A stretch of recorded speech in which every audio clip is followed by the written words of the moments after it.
Welcome to CogniTale, unlocking ancient stories, where the past claws its way free from shadow, whispering truths too wild to bury. Today, we're stepping into Appalachia, a rugged tangle of peaks and hollows in America's eastern wilds, where the earth hoards secrets in its stony veins, older than the roots that twist beneath. Picture cloven hoofprints, sharp and unnatural, burned into a shroud of snow, tracks no beast of flesh could leave, winding through a wilderness that hums with restless memory. This isn't mere folklore, it's a terror carved into the frost, a wound bleeding through time. Dare to follow those tracks? Tread carefully, the ridges are alive.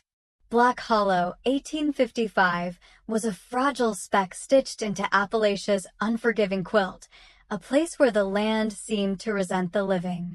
Cabins perched on steep, rocky slopes, their timbers weathered gray by decades of biting wind and relentless rain, their roofs sagging under the weight of moss and memory. Below, the hollow sank deep, a shadowed basin ringed by pines so dense they swallowed daylight whole, leaving only a perpetual dusk even when the sun hung high.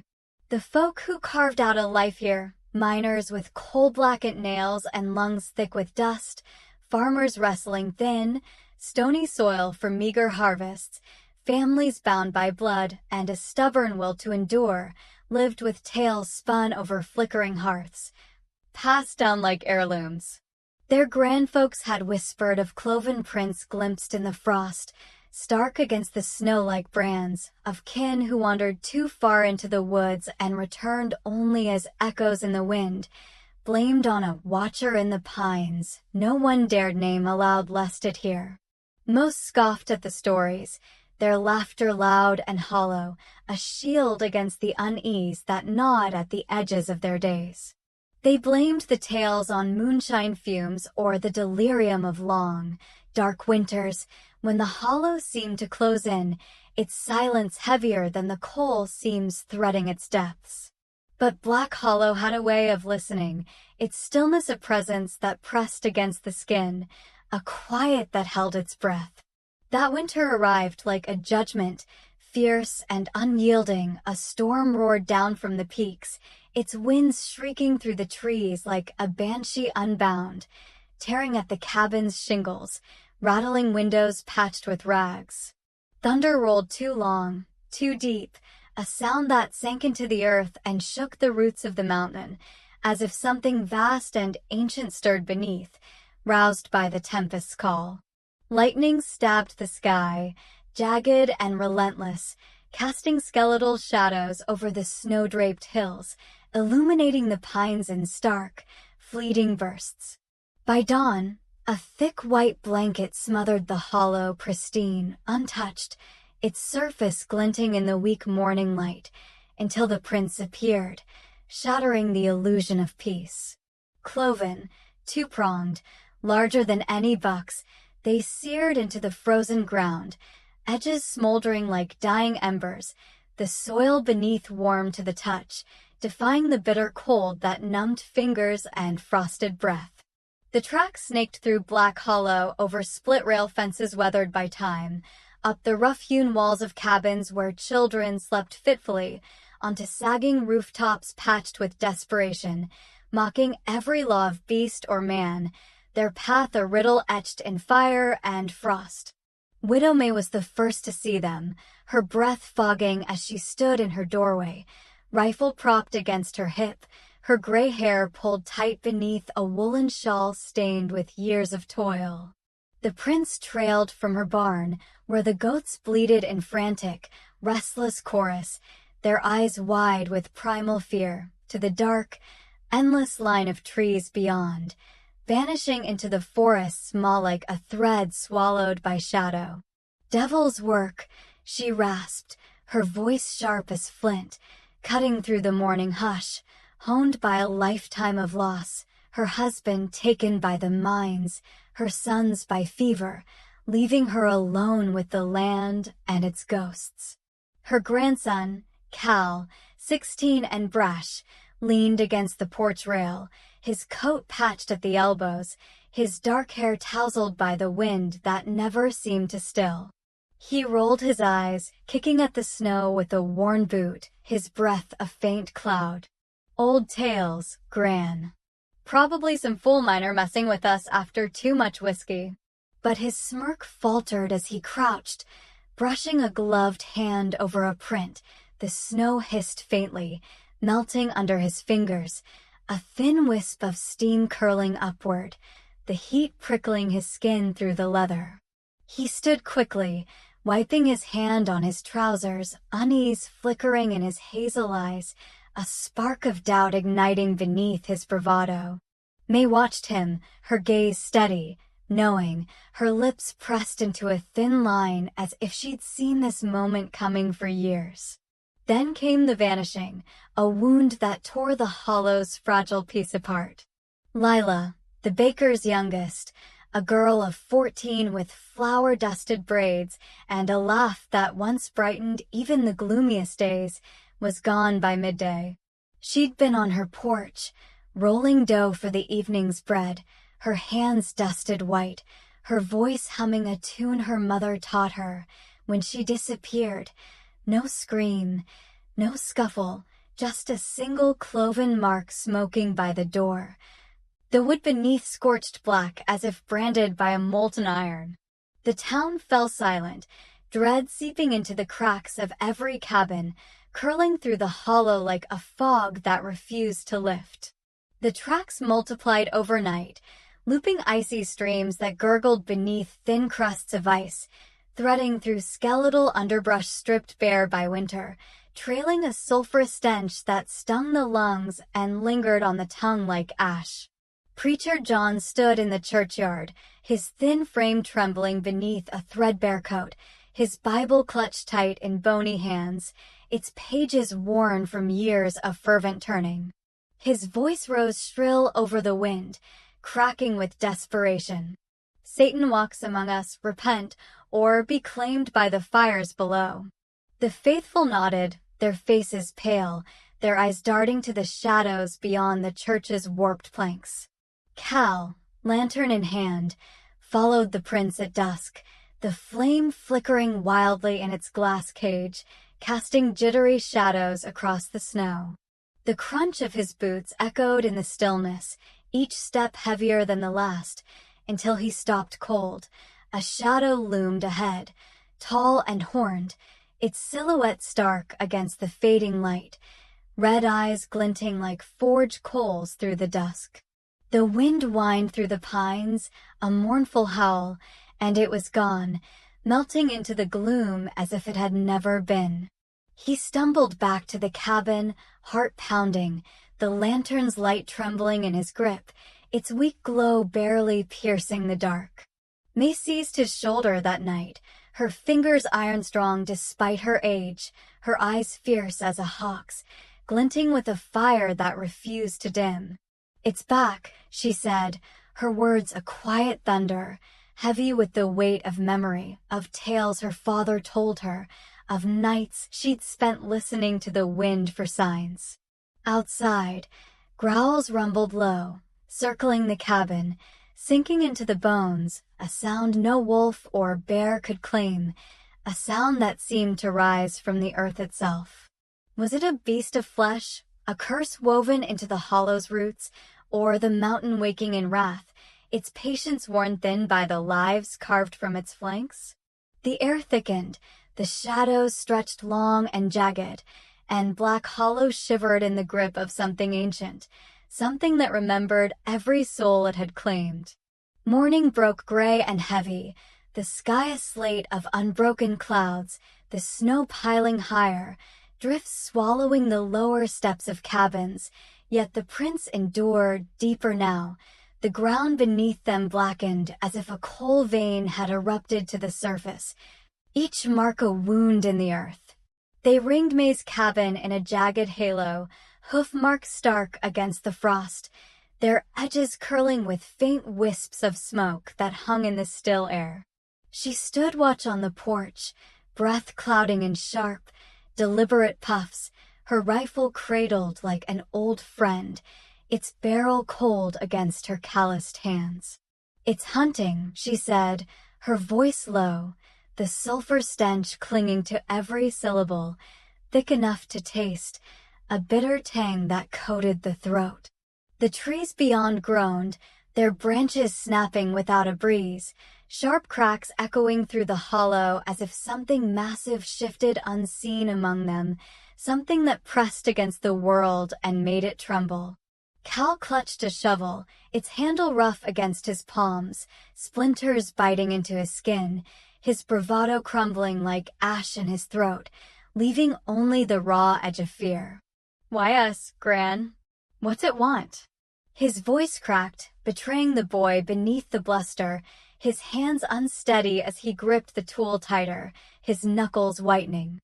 May's gaze flicked to the woods, silent, endless, their needles glistening with frost, their shadows stretching long and thin across the snow, and she said nothing, her silence a weight heavier than any answer, a testament to the years she'd spent listening to the hollow's secrets. The land seemed to breathe around them, its pulse faint but undeniable, a rhythm that matched the growls prowling the dark, low and insistent, vibrating through the boards beneath their feet.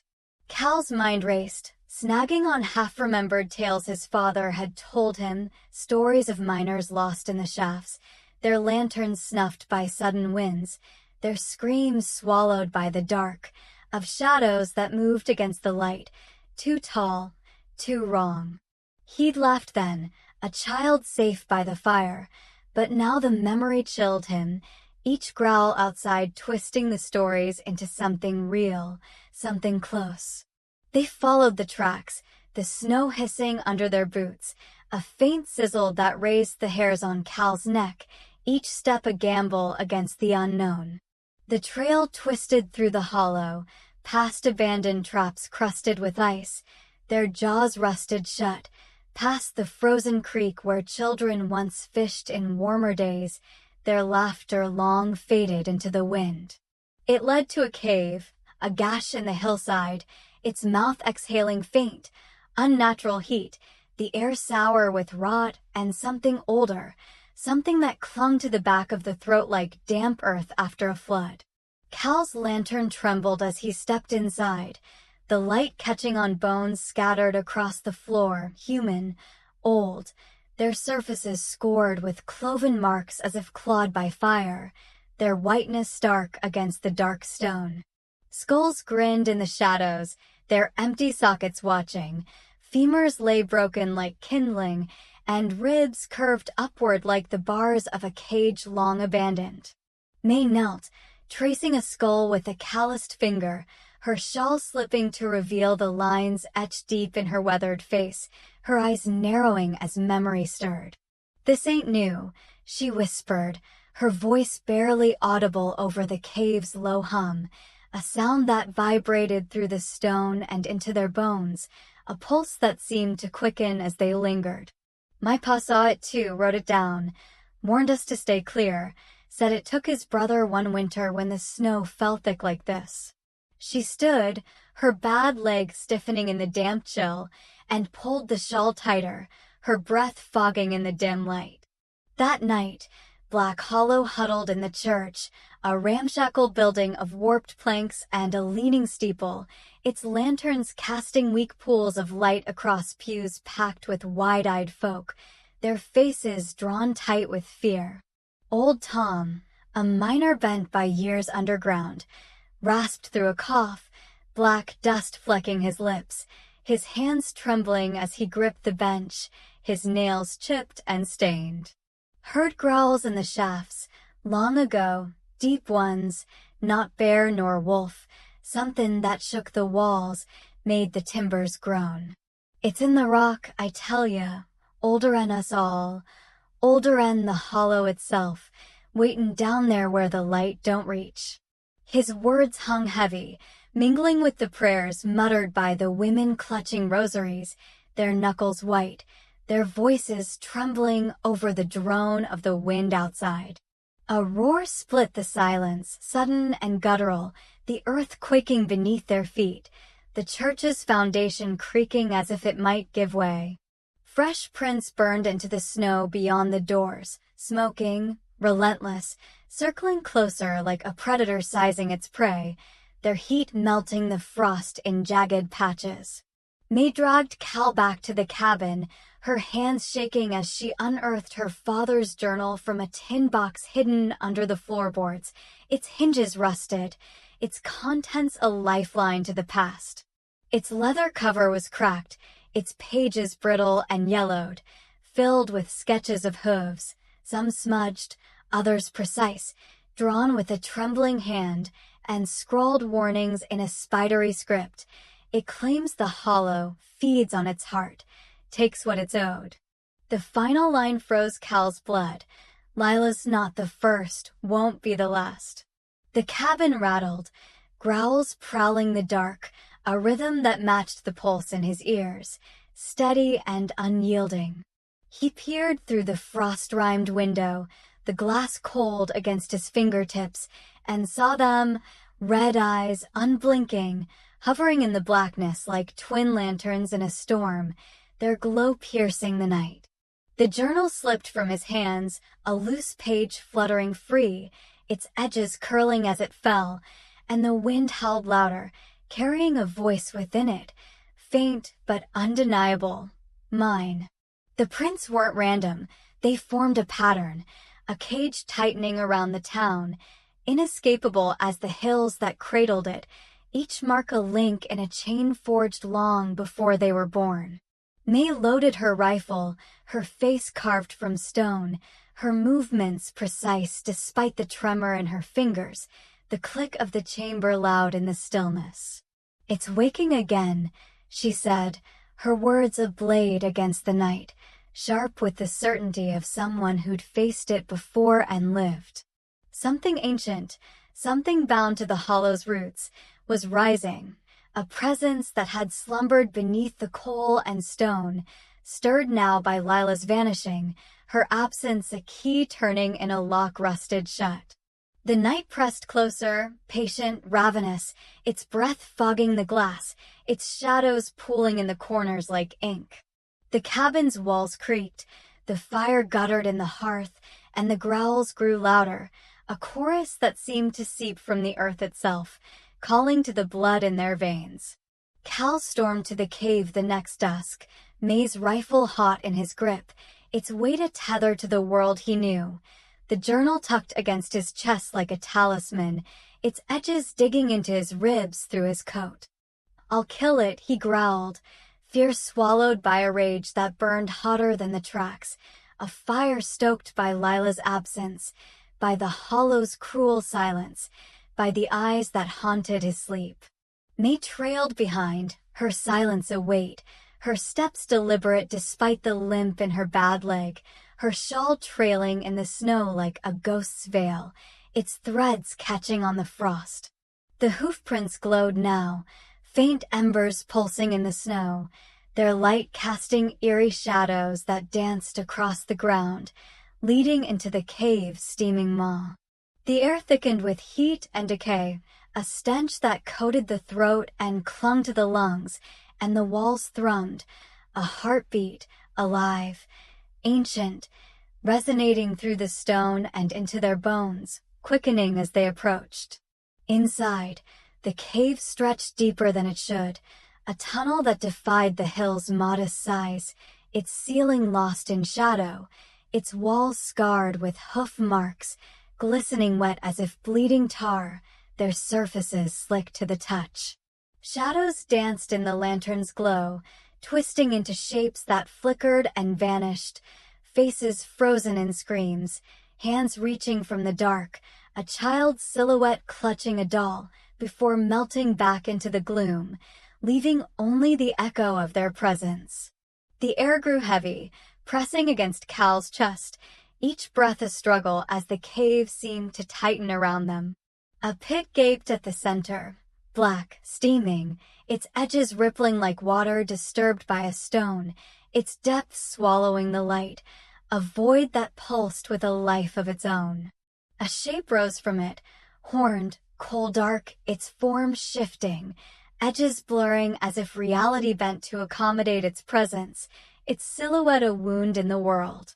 Cal fired, the blast echoing uselessly through the cavern, a sharp crack that reverberated off the walls. The creature's hide swallowed the shot, twisting briefly into faces. Lila's, her eyes wide with terror, her braids unraveling. Miners, their mouths open in silent screams, their helmets cracked. A woman's, her features blurred by time, flickering in agony before melting back into shadow, their forms dissolving like smoke.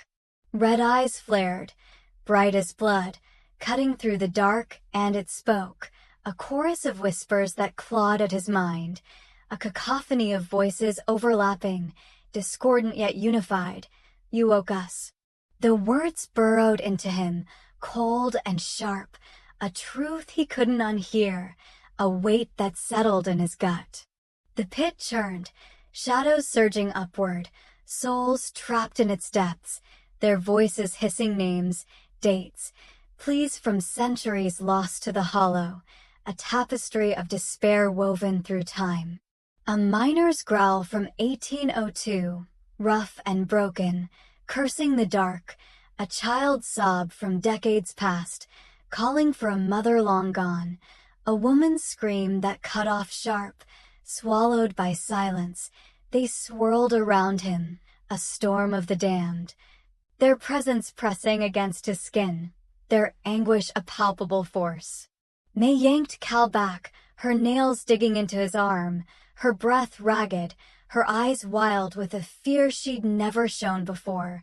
But the thing lunged, claws slashing, stone melting where it struck, leaving trails of molten rock that hissed and cooled, trails that glowed faintly in the dark.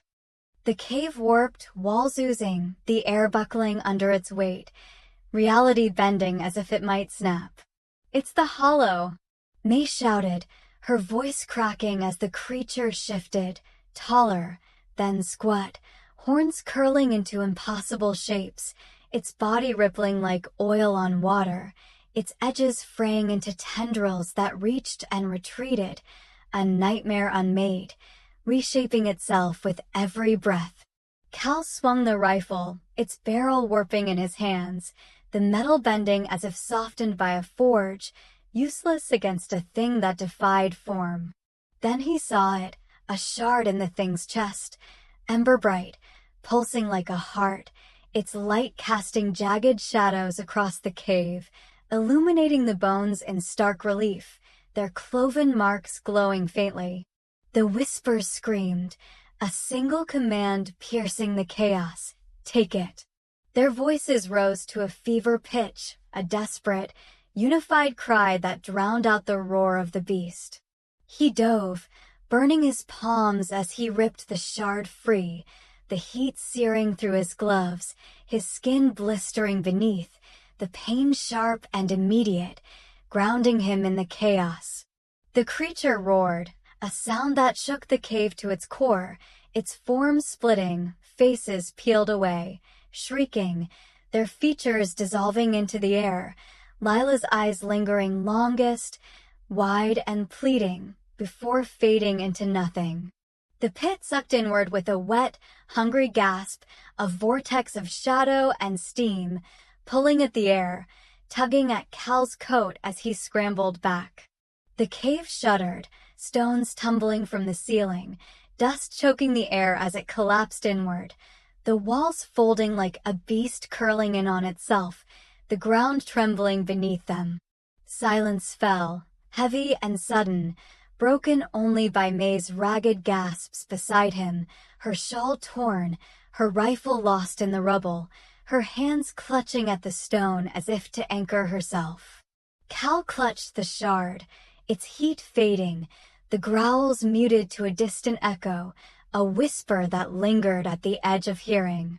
Had he slain it, or fed it something darker, something that would rise again when the hollow deemed it time? The mountain hummed, low and secret, its answer buried deep in its stony heart, refusing to yield, its pulse a quiet promise beneath their feet. The air stilled, The shadows retreated, but the weight of the cave lingered. A memory pressed into their bones, a question unanswered in the dust. Cal staggered from the cave, the shard cool in his hand, its surface smooth yet heavy, like a stone pulled from a riverbed, its edges worn, but its core alive with a faint, flickering warmth. May limped at his side, her face etched with exhaustion, her gray eyes scanning the dawn bleeding over the ridges, a slow spill of light that painted the snow in hues of gold and gray. The hollow lay pristine, no prints, no sulfur, just a stillness that felt fragile, temporary, like the calm before a storm's second wave, a pause that held its breath. Black Hollow exhaled, doors creaking open as folk emerged, blinking into the light, their faces gaunt with sleepless fear, their hands trembling as they gripped the frames of their homes. Livestock wandered back from the woods, goats bleating faintly, chickens scratching at the frost, their feathers ruffled but unharmed, as if the night had been a dream erased by the sun. Yet Cal felt it, eyes in the pines, unblinking, their gaze a pressure against his back, a hum beneath his boots, faint but persistent, a thread of sound that wove through the earth, rising from the coal seams and the roots that gripped them. May clutched the journal's tattered scraps, her fingers stained with coal dust and ink, her nails chipped from digging through the rubble, her voice a murmur against the morning hush.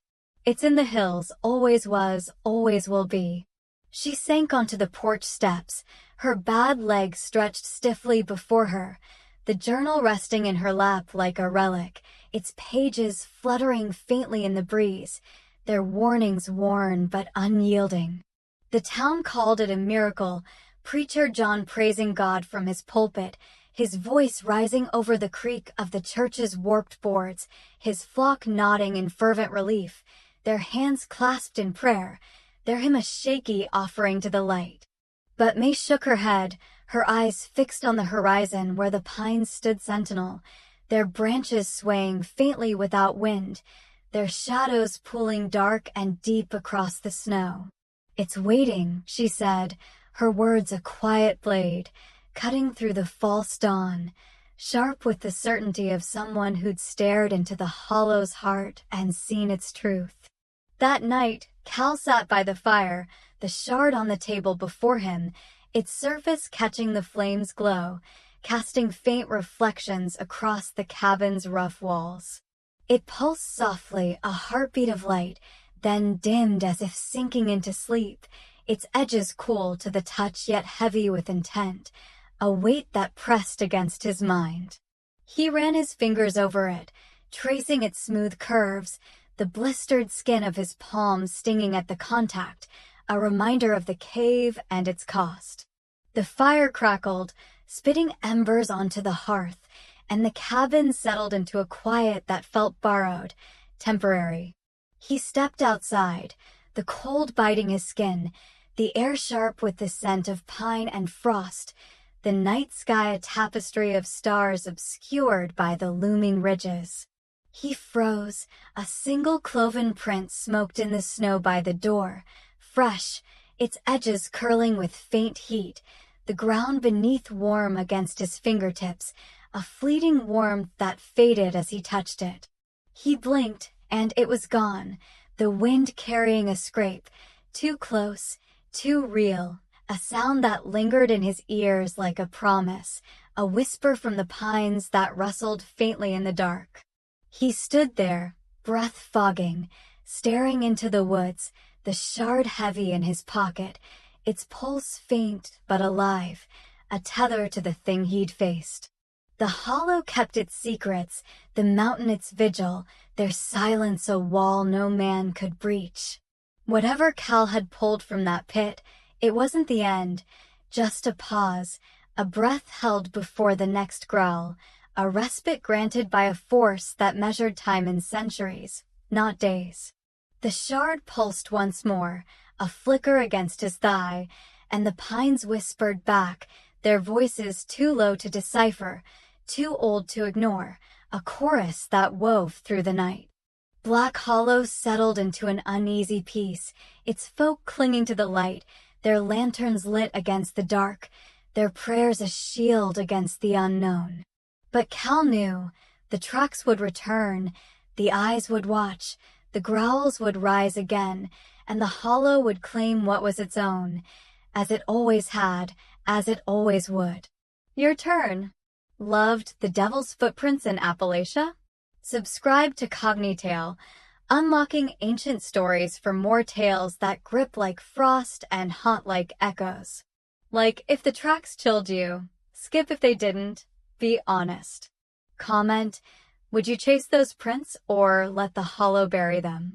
Share this with a friend brave enough to face the dark and peek at our next video. It's a wild one. Let's keep the past alive, one eerie story at a time. See you soon.